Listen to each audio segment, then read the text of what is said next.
guys, and welcome back. So, Elaida.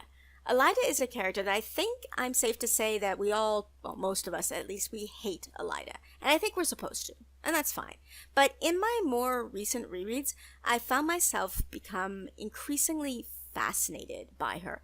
I think she's such an interesting character, and as I found myself thinking about her more and more, while I can't ever say that I like her, what I can say is I've started to feel a certain amount of compassion for her. I feel bad for her, which I know is odd given what an unpleasant person she is, but, well, I do. So I thought I'd talk about her today. But before I continue, spoiler warning. This video is going to contain spoilers for the entire series, including the prequel books. So if you haven't finished, I'm sorry. Once again, a video on my channel you're not allowed to watch. Or okay, I'm not the boss of you. You can watch if you want, but why? I don't want to spoil the books for you. But okay, one of the things that I think makes a character, especially a side character, like a B or C list character, more interesting is if you can see how they reflect or show perhaps a different trajectory for another more central character. And with Elaida, I definitely see this with her and Moraine. Moraine, as we know, is working towards a long-term goal, and she's working towards that goal with a very singular focus. She needs to find the dragon and save the world, and all other things fall by the wayside in pursuit of these goals. We see that other characters, particularly Nynaeve, see Moraine as cold because of this. We know that this isn't true, that Moraine, for example, sends money to an inn that burnt as a result of their visit.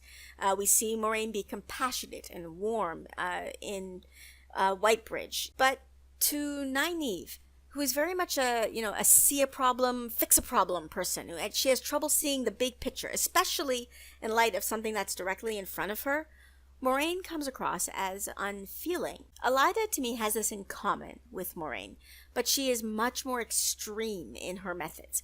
Elaida appears to very much hold to the belief that the ends justify the means, and hate her as we may, her goals, her ends, they are good.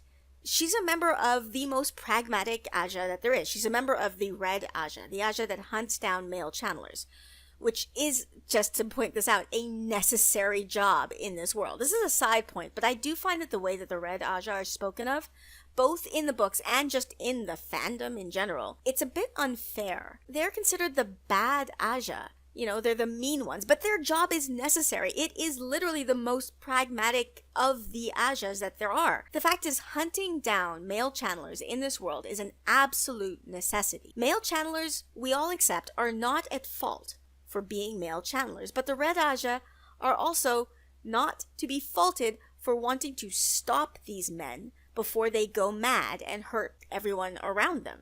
And we actually see with Loghain that they have procedures in place to try and care for the men after their gentling. It's not the fault of the Red Asha that gentling men results in their death. And yes, we do know about men being gentled outside of the tower, just gentled on the spot. It's the vileness after the Aiel War.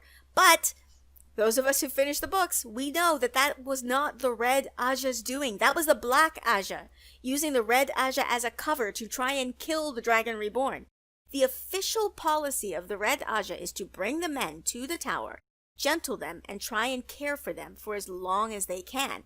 If anything, the bigger fault I see is with the other Ashas, particularly the Yellows and even my beloved Browns, in not continually studying and researching to see if there was not a way to save these men, to help them live longer, to have a better quality of life.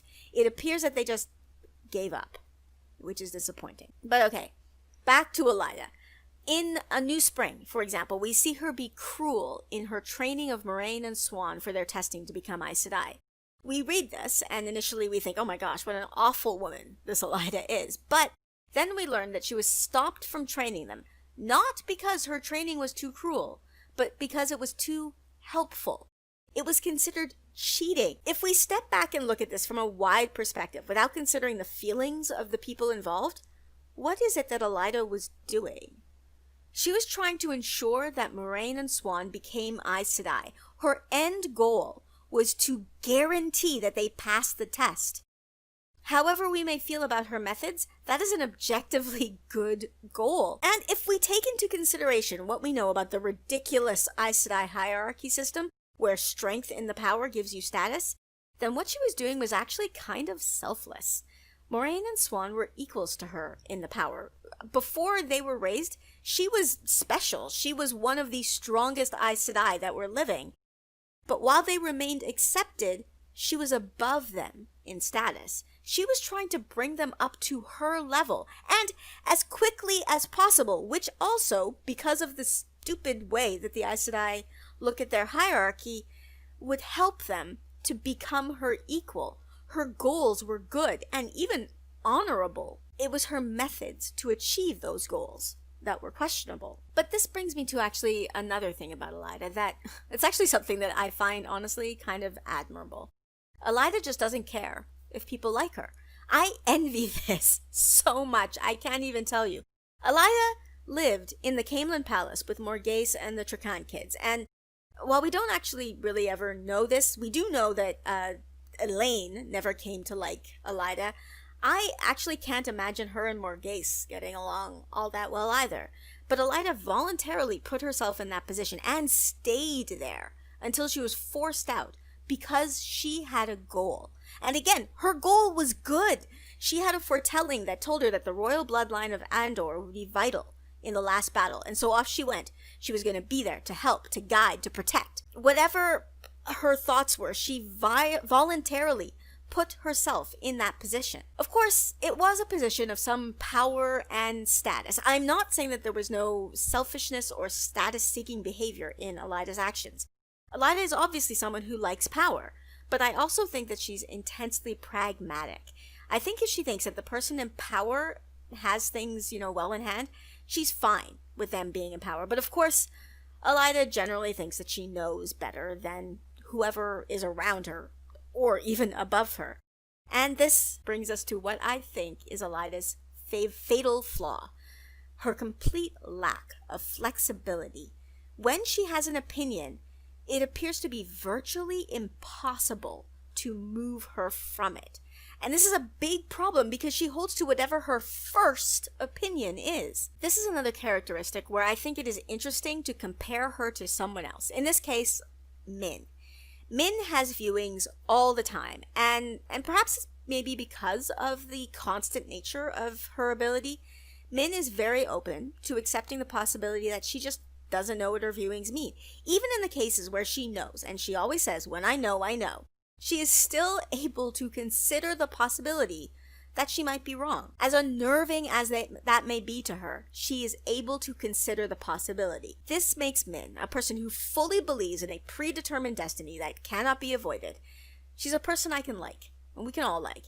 A person that other characters can like and be friends with. Other people are able to disagree with and argue with her, and she is fine with it. She is very confident in her abilities, but not to a fault. Elaida, on the other hand, perhaps because of the sporadic and unpredictable nature of her abilities, doesn't have this quality at all. She knows her foretellings are true, and she's right about that, but she somehow extends this knowing to her interpretation of her foretellings. And as such, we see her constantly misinterpreting her foretellings. We actually only know of 3 of her foretellings, and maybe those are the only 3 that she's had, but of the 3 that we know about, the only one she fully understood was the first one that we see, the one about Rand. But because of Morghese and Morghese's, sense of justice, and Moraine getting Rand out of Caemlyn, she couldn't do anything about it. The other 2 foretellings that she had that we know about, she fully misinterpreted. But they're misinterpreted in ways that are completely understandable, but could have been avoided if she had let herself think beyond her initial interpretation. She predicts that the royal line of Andor will be key to the last battle, so she waits to see who will win the succession, instead of considering the possibility that perhaps it was the current, at the time of the foretelling, the current royal line of Andor that was going to be key.